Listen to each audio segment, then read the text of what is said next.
Hello everyone. Hope everyone doing well. Welcome to my YouTube channel Maths by Principal Sir. बच्चों, जैसा कि आप जानते हैं, कॉम्प्लेक्स नंबर चैप्टर की सीरीज कंप्लीट करने के बाद मैं पार्टीशन वैल्यू की सीरीज लेकर आया हूं, जिसपे आज ये थर्ड लेक्चर है बच्चों। इसके पहले मैंने पार्टीशन वैल्यू पे दो पार्ट रिलीज किए।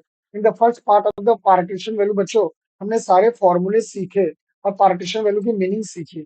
पार्टीशन वैल्यूज के अंदर क्वार्टाइल डिसाइज और परसेंटाइल के बारे में हमने जाना बच्चों। इन द सेकेंड वीडियो हमने रॉ डेटा, जिसे कि हम इंडिविजुअल डेटा भी कहते हैं, रॉ डेटा या इंडिविजुअल डेटा में हम फॉर्मूले का यूज कैसे करेंगे और उस पे न्यूमेरिकल्स हमने सॉल्व किया बच्चों।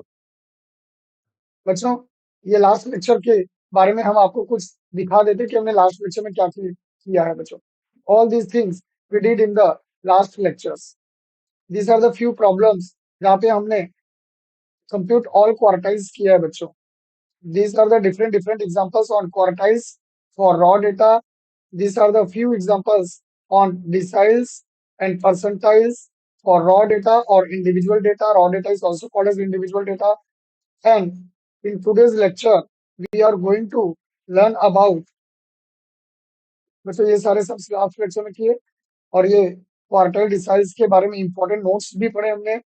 इन today's lecture we are going to learn about discrete data बच्चों। अगर बच्चों आपने लास्ट लेक्चर के वीडियोस नहीं देखे होंगे तो आप मेरे यूट्यूब चैनल पे जाएंगे बच्चों और यहाँ पर आप प्लेलिस्ट में जाएंगे बच्चों। प्लेलिस्ट में जाने के बाद आपको पार्टीशन वैल्यू का प्लेलिस्ट मिलेगा बच्चों, जहाँ पर मैंने सारे वीडियो अपलोड किए हैं। आप पार्टीशन वैल्यू के प्लेलिस्ट पे जाके पार्टीशन वैल्यू के सारे वीडियोस देख ले। उसी तरह कॉम्प्लेक्स नंबर के प्लेलिस्ट पे जाके कॉम्प्लेक्स नंबर के सारे वीडियोस देख ले। Okay, बच्चों, now be ready for today's lecture, partition value, commerce maths, the problem based on how to find quartiles, deciles and percentiles of discrete data. Okay, बच्चों, be ready.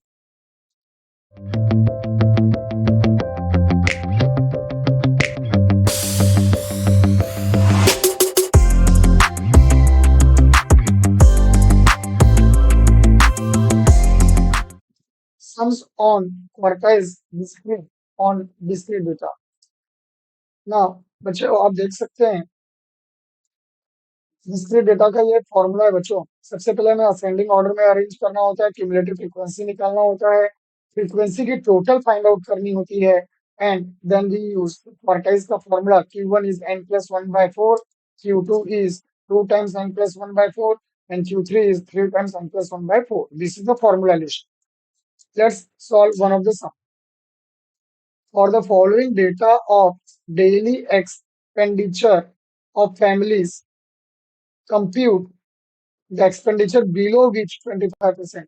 बच्चों आप यहाँ आप देख सकते हैं बिलो 25% का मतलब क्या हुआ, this side left hand side. तो बिलो 25% का मतलब होता है बच्चों Q1। तो इससे आपको पता चल गया कि हमें Q1 फाइंड आउट करना है बच्चों। Okay, let's ready. So the expenditure below which 25% of the family have their expenditure is Q1. So सबसे पहले हमें डेटा असेंडिंग ऑर्डर में अरेंज करना है। आप देख सकते हैं ऑलरेडी असेंडिंग ऑर्डर में 350, 450, 550, 650, 750। After that cumulative frequency, frequency का टोटल एंड देन फॉर्मूला। ये देखिए बच्चों, ये डेटा हमारा असेंडिंग ऑर्डर में हो गया। ये नंबर ऑफ फैमिलीज हो गए। चलिए क्यूमुलेटिव फ्रीक्वेंसी कैसे निकालते हैं बच्चों। सबसे पहले एन का टोटल, ये फ्रीक्वेंसी का हमने टोटल निकाला, फ्रीक्वेंसी का टोटल कितना आया 100। क्यूमुलेटिव फ्रीक्वेंसी कैसे निकालोगे, सबसे पहले हमने क्या किया, सबसे पहले हमने ये 16 को कॉपी किया। नाउ देन ध्यान से देखिए, 16 प्लस 19, 16 प्लस 19, ये 16 को ये 19 में ऐड करना है, 16 को 19 में ऐड करना है और 35 आया वो आपको यहाँ पे लिखना है। इज इट क्लियर बच्चों? Let's continue. Next 35 plus 24 that is 59। Next 59 plus 28 that is 87। Next 87 plus 13 that is 100। ये हो गया बच्चों cumulative frequency. After cumulative frequency what we will do, let us see. Here n equal to 10. Now, quartile का formula, what is Q1?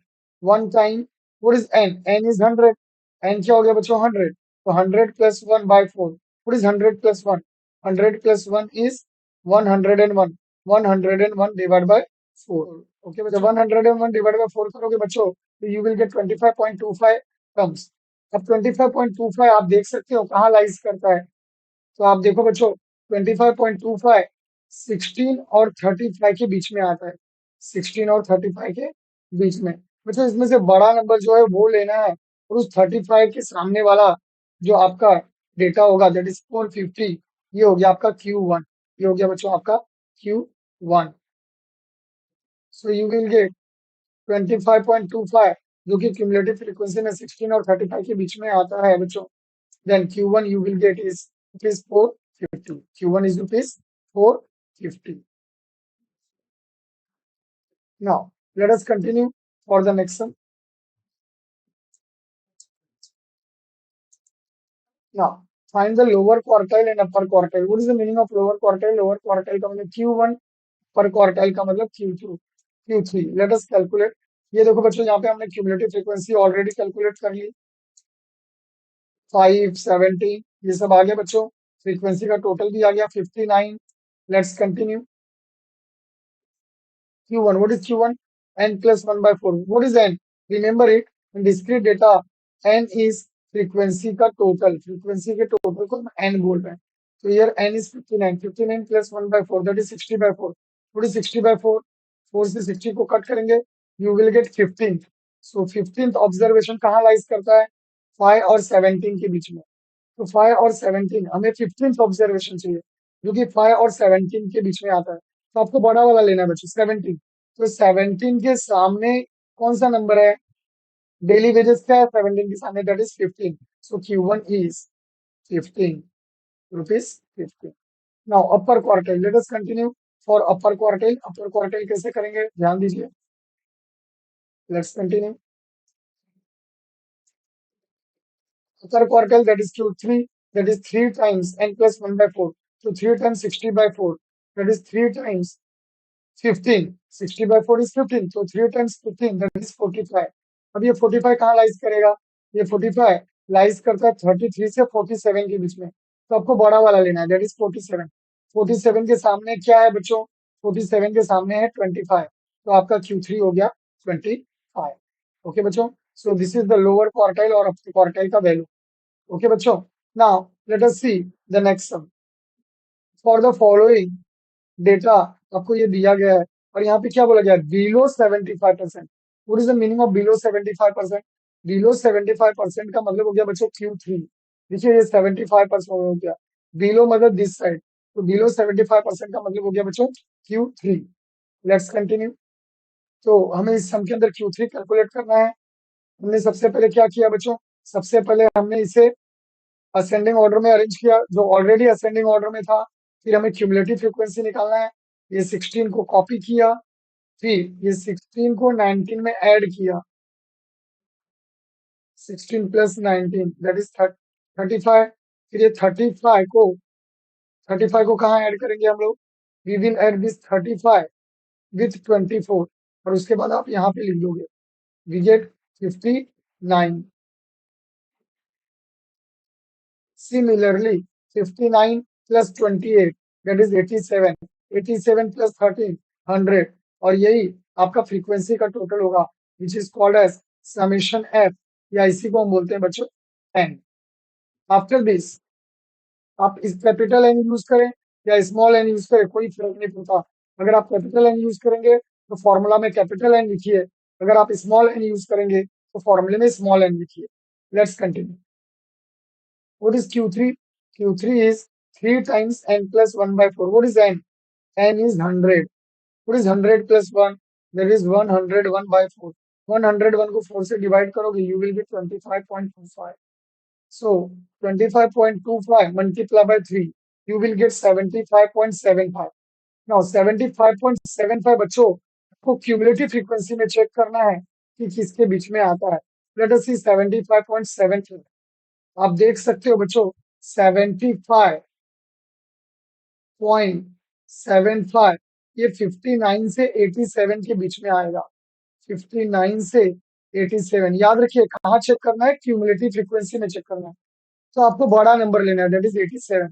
87 के सामने कौन सा daily expenditure है बच्चों?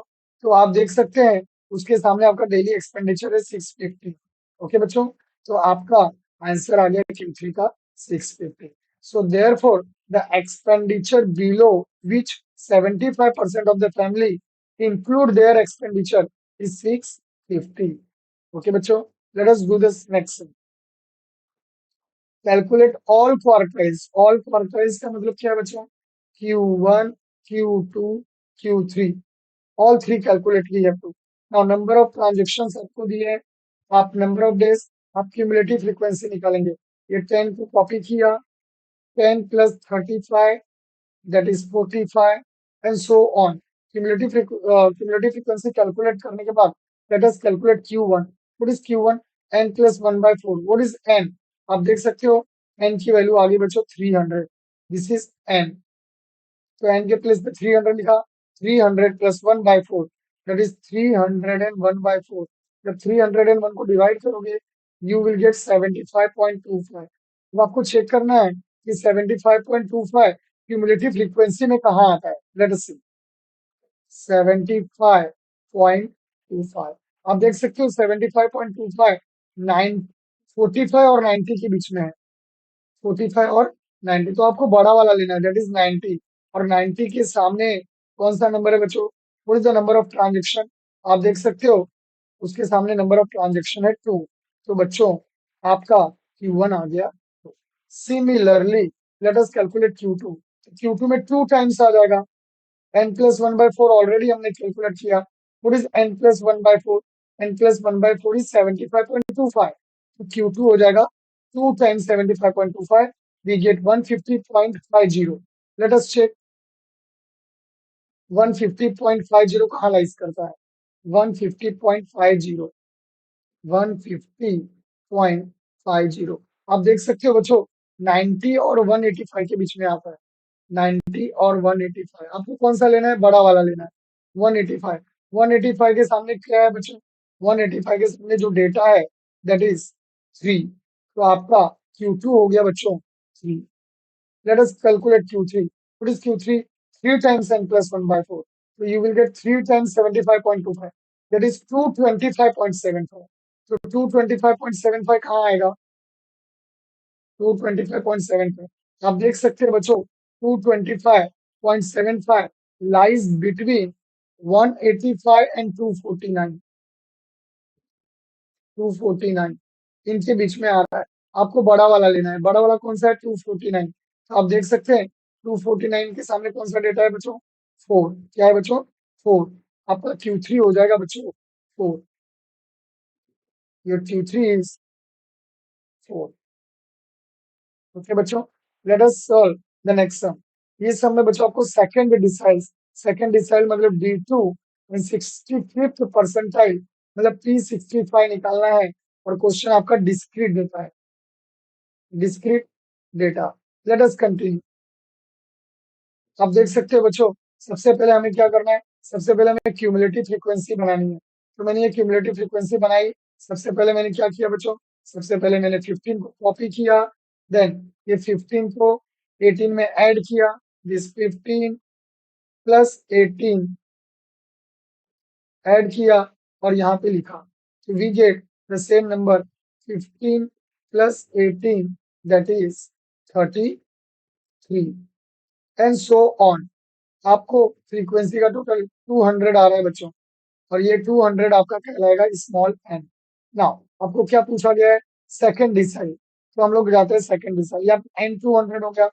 तो सेकंड डिसाइल बोला तो बच्चों यहाँ 2 आएगा और डिसाइल बोला तो 10 आएगा। दैट्स ऑल, बाकी प्रोसेस सेम है। तो एन के प्लेस पे 200, 200 plus 1 that is 201 divide by 10 which is 20.1। तो 2 मल्टीप्लाई बाय 20.1 दैट इज 40.2। अब आपको चेक करना है 40.2 कहाँ आता है। लेट अस चेक 40.2 कौन से दो नंबर के बीच में आता है। तो 40.2 आप देख सकते हो कि 33 और 58 के बिटवीन आता है। तो आपको बड़ा नंबर लेना है 58। 58 के सामने क्या है बच्चों? 58 के सामने जो डेटा है वो है 120। आपका आंसर आ गया 120। D2 आ गया 120। नाउ नेक्स्ट P65, तो यहाँ 65 आएगा और यहाँ पे 100 आएगा बच्चों। एन कितना है? एन है 200, तो आप एन के प्लेस पे क्या डाल दो? 200। तो 200 plus 1, that is 201 divide by 100, that is 2.01।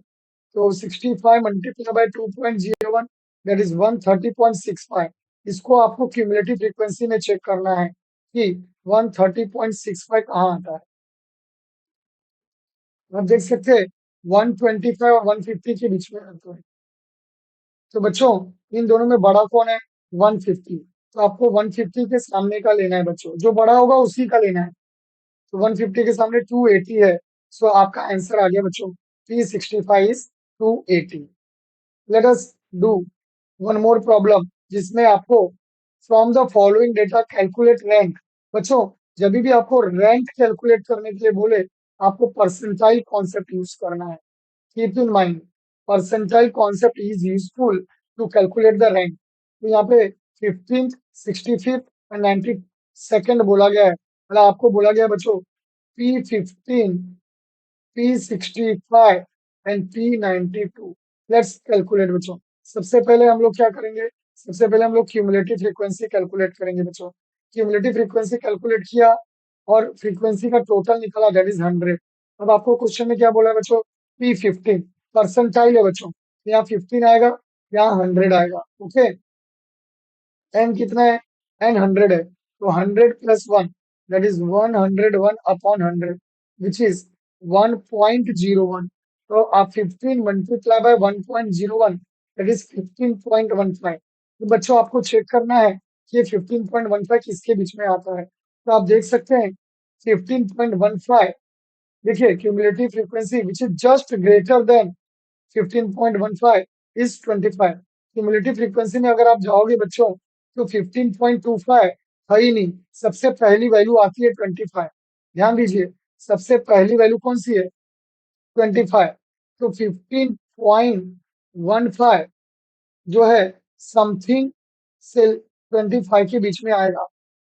ठीक है, अभी ये 25 के ऊपर कोई वैल्यू ही नहीं है ना बच्चों, लेकिन हमें ये मालूम है कि जो पहली वैल्यू है 25 वो 15.15 से बड़ा है, तो आपको बड़े वाली वैल्यू ले लेनी, दैट इज 25। तो 25 के सामने क्या है बच्चों? क्लास 25 के सामने कौन सा डेटा है? That is 11,000। तो आपको कंसीडर करना है 11,000। ओके बच्चों, तो आपका आंसर आ गया P15 इज 11,000।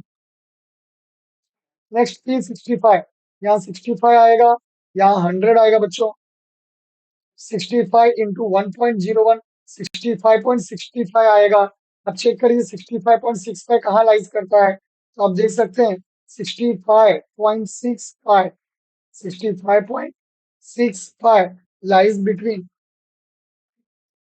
50 एंड 70।